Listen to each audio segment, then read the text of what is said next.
merdeka dari ketergantungan, merdeka dari kemiskinan, merdeka dari akses keadilan, termasuk merdeka dalam akses energi masih menjadi pekerjaan besar kita semua. Bahwa listrik selalu menjadi komoditas penyumbang terbesar terhadap garis kemiskinan. Rumah tangga di perkotaan dengan desel-desel teratas itu paling banyak mengkonsumsi LPG 3 kilo. Padahal LPG 3 kilo subsidi itu diperuntukkan bagi masyarakat miskin saja.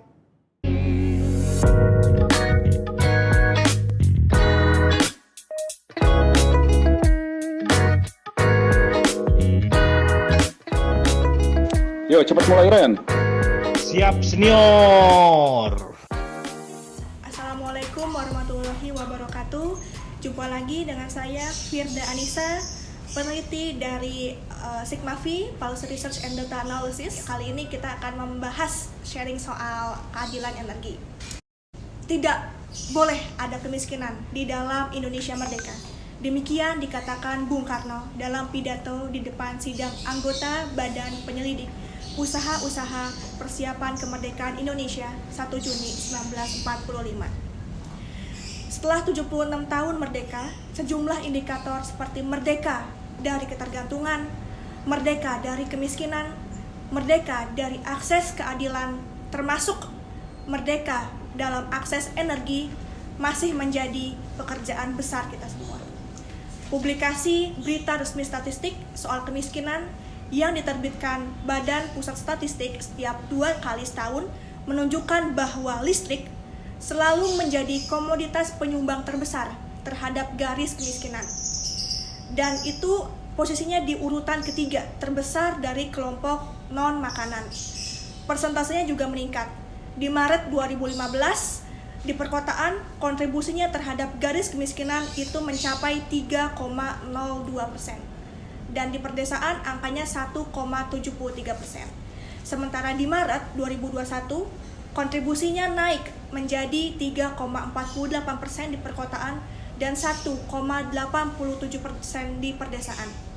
Sementara itu, mari kita lihat bagaimana proporsi pengeluaran untuk rumah tangga di Indonesia dalam memenuhi kebutuhan energi.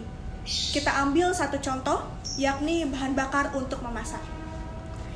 Rata-rata pengeluaran per bulan, 40% penduduk termiskin Indonesia atau the bottom 40% itu sekitar 560 ribuan rupiah. Untuk makanan saja mereka sudah habiskan sekitar 65%.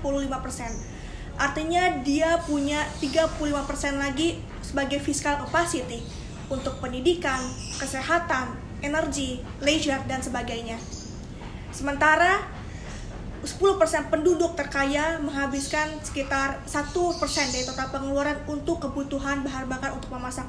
Dan sementara the bottom 40% menghabiskan 3%. Jadi 3% untuk the bottom 40% dan 1% untuk top 10%. Menelisik lebih dalam, dari berbagai jenis bahan bakar untuk memasak yang tersedia, LPG 3 kilo subsidi itu merupakan yang paling banyak diminati, mulai dari rumah tangga desel 1 sampai desil ke-10. Bila didekomposisi, kota dan desa, rumah tangga di perkotaan dengan desel-desel teratas itu paling banyak mengkonsumsi LPG 3 kilo. Padahal, LPG 3 kilo subsidi itu diperuntukkan bagi masyarakat miskin saja. Tidak hanya itu, sebaran pangkalan juga belum merata dan tersedia di setiap kelurahan atau desa di seluruh wilayah Indonesia. Dan harga eceran tertinggi atau HET itu bervariasi, beragam sekali. Mulai dari Rp14.500 per tabung di Bali hingga Rp40.000 per tabung di Kalimantan Timur berdasarkan data Kementerian ESDM. Dengan dominasi impor LPG yang tinggi, namun manfaat tidak banyak dirasakan kelompok 40% terbawah dan menyisakan jutaan rumah tangga miskin masih memasak dengan arang dan kayu bakar, terutama mereka yang tinggal di perdesaan, maka diperlukan transformasi penyediaan kebutuhan energi di dalam negeri. UN Habitat pun telah menyebutkan bahwa rumah tangga yang menggunakan bahan bakar keras itu masih masuk ke dalam kategori deprived, sangat kekurangan energi, miskin energi. Padahal amanat founding father di atas tadi jelas bahwa tidak boleh ada kemiskinan di dalam Indonesia merdeka. Hal yang bisa dilakukan adalah dengan meningkatkan pemanfaatan gas alam di perkotaan, dengan mempercepat pembangunan infrastruktur pipa gas alam ke rumah tangga di perkotaan, dan memprioritaskan penyaluran LPG 3 kilo ke rumah tangga di perdesaan. Dengan adanya alternatif bahan bakar untuk memasak yang lebih murah dan mudah diakses oleh masyarakat perkotaan, memungkinkan lebih besar kesempatan masyarakat perdesaan, terutama mereka yang miskin, itu mengakses LPG 3 kilo. Dengan adanya peningkatan pemanfaatan gas alam di perkotaan, juga turut berkontribusi dalam menurunkan impor LPG Indonesia. Sementara itu, dari sisi hulu, juga diperlukan peningkatan kegiatan eksplorasi. Karena dari 128 cekungan yang kita miliki di Indonesia, itu baru 20 cekungan yang dieksplorasi.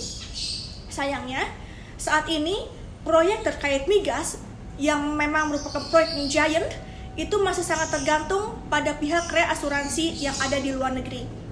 Karakter dari kegiatan hulu migas ini adalah kegiatan yang menggunakan teknologi tinggi, menggunakan investasi yang sangat besar, dan juga risiko yang tinggi. Sehingga hanya asuransi-asuransi tertentu saja yang memiliki kemampuan untuk mengelola asuransi migas, di mana dari 77 perusahaan asuransi yang tersedia, pemain utamanya hanya terbatas di 14 perusahaan asuransi saja. Ke depan, perlu didorong agar industri dapat meningkatkan kapasitasnya, sehingga dengan semangat merah putih, kita dapat mencegah besarnya capital flight yang harus terbang ke luar negeri. Proses penempatan reasuransi harus kita perhatikan dengan semangat untuk utilisasi pendapatan yang lebih besar di dalam negeri. Pertumbuhan equity juga diharapkan ke depan semakin meminimalisasi ketergantungan industri kepada pihak reasuransi di luar negeri. Lalu, apakah eksplorasi migas ini masih penting? Mari kita lihat bagaimana perusahaan-perusahaan major company saat ini. Perusahaan-perusahaan major company seperti BP, Chevron, Eni yang katanya melakukan diversifikasi di tahun 2020 ini masih aktif melakukan akuisisi. Di mana setelah akuisisi kemudian eksplorasi dan butuh waktu 5 tahun dan kemudian melakukan produksi itu 20, 30 hingga 40 tahun ke depan. Saat ini BP tetap melakukan eksplorasi di Januari 2021. Eni Italy dia melakukan discovery di West Africa. Sementara Chevron, Total, dan Qatar Petroleum itu masih melakukan kegiatan offshore eksplorasi. Artinya apa? Artinya 30-40 tahun ke depan, company-company ini masih komit untuk melakukan kegiatan bisnis di oil and gas. Berbeda dengan apa yang mereka sebutkan di publik bahwa mereka akan melakukan diversification, namun faktanya perusahaan-perusahaan ini masih aktif melakukan eksplorasi di new area. Mengurangi impor migas itu mungkin merupakan cara yang terbaik untuk menjaga energy security di dalam negeri di tengah tekanan ekonomi dan politik. Namun tetap memperhatikan keseimbangan antara ekonomi dan lingkungan dengan menekan emisi CO2 per billions of cubic feet equivalent produksi hidrokarbon, minyak dan gas secara memadai sampai alternatif yang lebih bersih dikembangkan. Demikian sharing dari saya untuk kali ini. Sampai jumpa di tema-tema selanjutnya. Wassalamualaikum warahmatullahi wabarakatuh.